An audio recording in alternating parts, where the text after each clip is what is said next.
15 years ago, I graduated from college and joined China's fast-growing internet industry. The industry was moving so fast that little by little, work became almost everything in my life.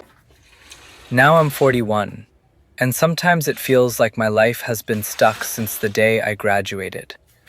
Take away my job title, and I'm not sure what's left. I'm Eric. In a few days, I'm leaving this city and moving to a smaller one to try a different way of living. I don't know if this is the right decision, but if I never try, I'll never know. Before leaving this city, there are two things I need to take care of. The first thing I need to do is go to Hong Kong. Living in Shenzhen, getting to Hong Kong is actually very easy. You just cross the border. From where I live, it's only 3 subway stops to the checkpoint. As many of you probably know, in mainland China, many overseas websites and services like Google and YouTube are blocked. I used to use a VPN to access these websites and upload my videos. But this year, my VPN connection has become less and less reliable. So before leaving Shenzhen, I decided to get a Hong Kong 5G SIM card. When a foreign SIM card is roaming in mainland China, it can still access overseas internet services normally. Done. It's about $20 a month with 50 gigabytes of shared data between mainland China and Hong Kong. Now I don't have to worry about losing connection with you guys. I didn't really have anywhere else I wanted to visit in Hong Kong. More importantly, I felt that prices in Hong Kong were just too high. A random drink from a street shop could easily cost $4 or $5, while in Shenzhen, it might only cost $1 or $2. I need to head back to Shenzhen. I can take the subway from Hong Kong to the border, cross over, then take the subway in Shenzhen. It takes a little over an hour to get home. Over the years, the cost of living in Hong Kong has continued to rise. Many people in Hong Kong choose to rent apartments in Shenzhen or come here during their days off for food and shopping. I think everyone is trying to find a better way of living and make the most out of life. And that's also one of the reasons why I want to leave Shenzhen and try living in a smaller city. Since it's the weekend, there are a lot of people traveling from Hong Kong to Shenzhen today. I'll probably have to wait in a long line at the border. After passing through immigration, we're officially back in Shenzhen. Crossing the border is actually pretty simple. It's almost like taking the subway.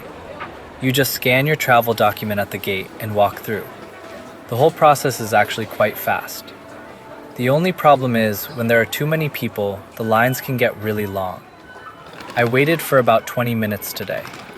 When I went to Hong Kong, I barely had to wait at all. Now we're back in Shenzhen. This is the food street near the border checkpoint. On the way from the checkpoint to the subway station, there are all kinds of restaurants and street food on both sides. The prices here are probably about half of what you would pay in Hong Kong. Honestly, it's making me a little hungry, but I'll save it for another time. Because we still have one important thing to do today. Remember the second thing I said I needed to do before leaving Shenzhen? I need to finish all the food I stocked up in my fridge, so nothing goes to waste. Otherwise, I would probably just eat here and go home. So I decided to just head home and make myself something to eat.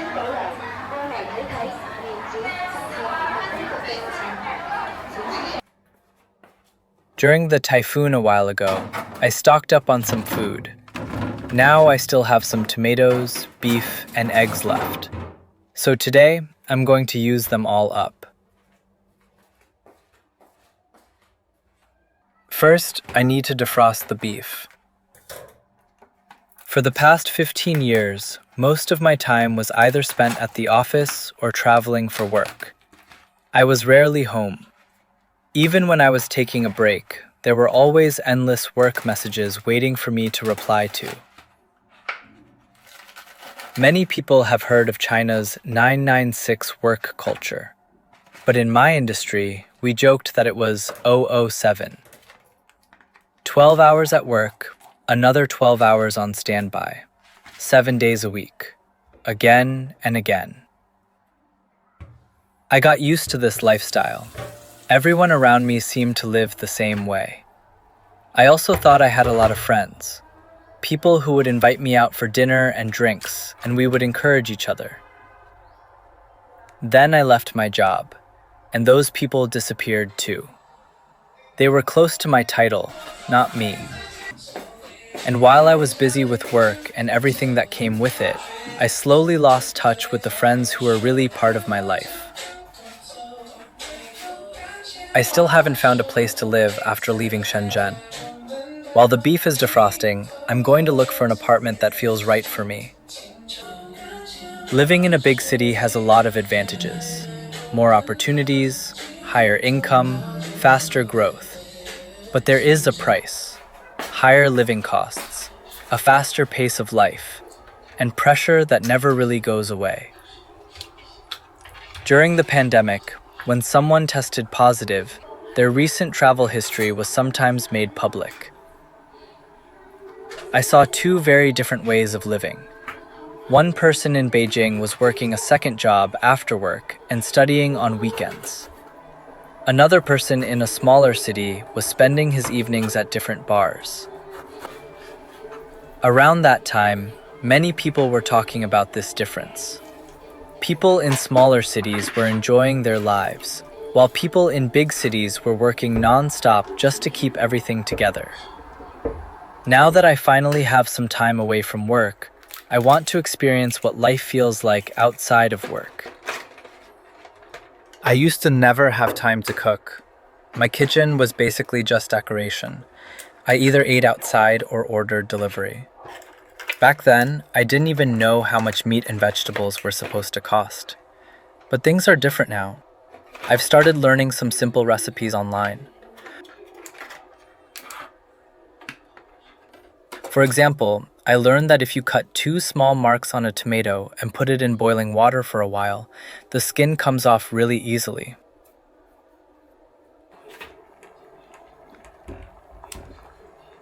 I used to think cooking was just a lot of trouble, but now I realize it's also a way to slow down and enjoy everyday life. It might not taste as good as food from a restaurant, but at least I can tell myself it's a healthier choice. That's the excuse I'm giving myself anyway. But living alone also makes cooking a lot more complicated. In China, people usually like to have 2 or 3 dishes with a meal and eat a little bit of everything. But when you're cooking for one person, making too much means wasting food, and making too little just doesn't feel like a proper meal.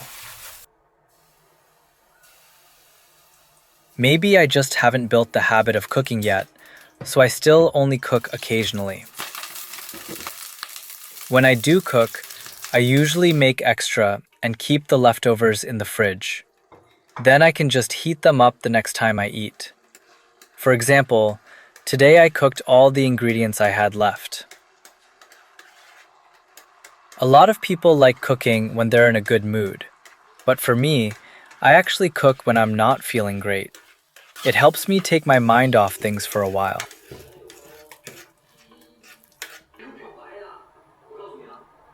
Since I only cook occasionally, I just bought a small electric cooker instead of a traditional wok for a gas stove. The downside is that it never gets hot enough. When I cook eggs, the egg mixture takes forever to set. And now I'm having the same problem with the beef. The juices just won't cook off completely.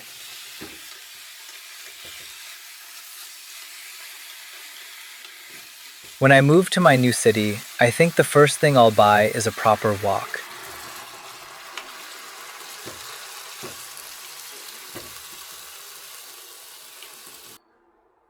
Can you guess what I'm making? It's tomato beef with scrambled eggs. I just learned this recipe online, and this is actually my first time making it. I have no idea if it's going to taste good. The main reason I made it is because these were the last ingredients left in my fridge, so I wanted to use everything up. I'm leaving Shenzhen sometime this week, so I guess this meal can be a little goodbye to this city.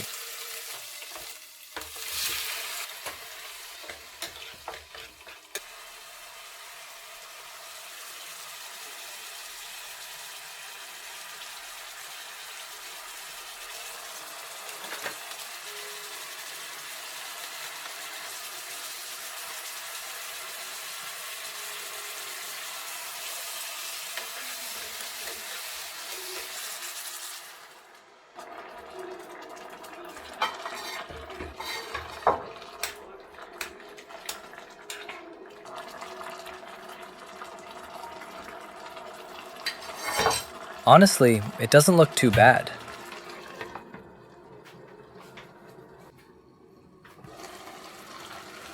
I think it might actually turn out okay.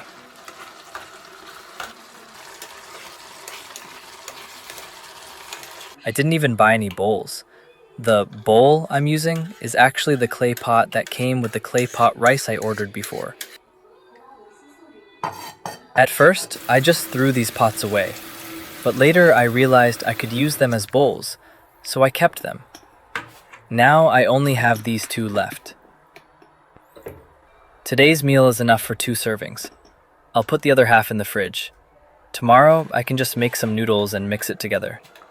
I don't even need to reheat the dish. The hot noodles will warm everything up. So this is my dinner for today. Noodles mixed with tomato beef and scrambled eggs. It actually looks pretty good, although the beef is a little overcooked. But that's okay.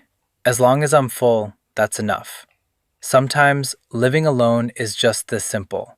A full stomach, no hunger, a little loneliness, and a little freedom. Thanks for watching. If you enjoy my videos, consider subscribing, and I'll see you in the next one.